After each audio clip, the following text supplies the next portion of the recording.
lwa Kkansala eyatiddwa olw'enkaayana z'ettaka mu bitundu by'entoloko abalaajanidde ab'ebyokwerinda n'abakola ku nsonga z'obwenkanya okubayambako okulaba nga bafuna obwenkanya.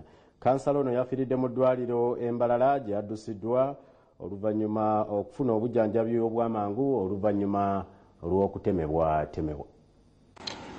Poliisi y'entoloko etandise omuyiggo ogw'abantu 12 abagambibwa okwenyigira mu kutemula Kkansala olw'enkaayana z'ettaka.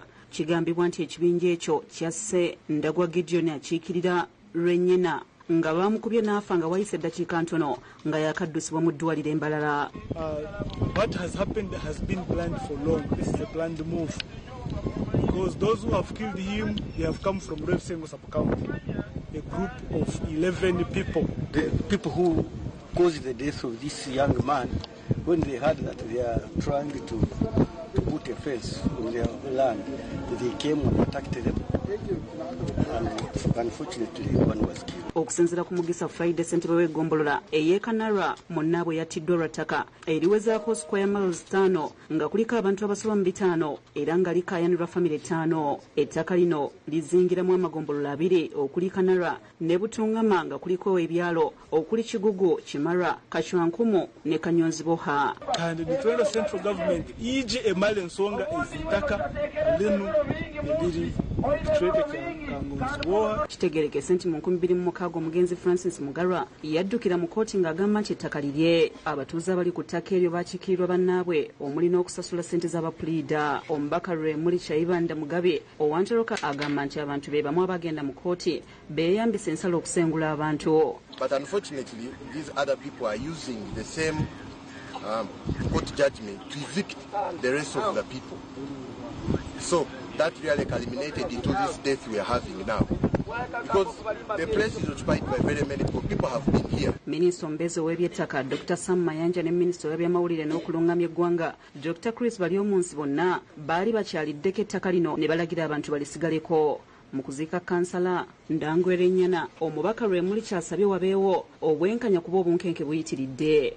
We are looking up to government now to resolve this matter. One, by giving people their land.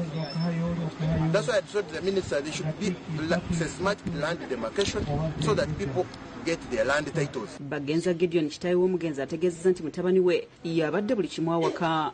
Babeera bombekera enzu yaabo bali kugenda mugirora ngiju nzu mpyaka ngiju omusigazi ogw'obeera musezi mukozi muno abeera akozere kayi ngiju n'okugitaaba babeera twagitiiremu okugulu.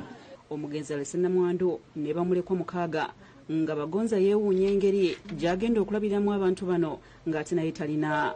Lora mukazi w'engugu abeera azayire abalongo mu buteesi bubiri hati nye nkola nti ninyita kusobola nti.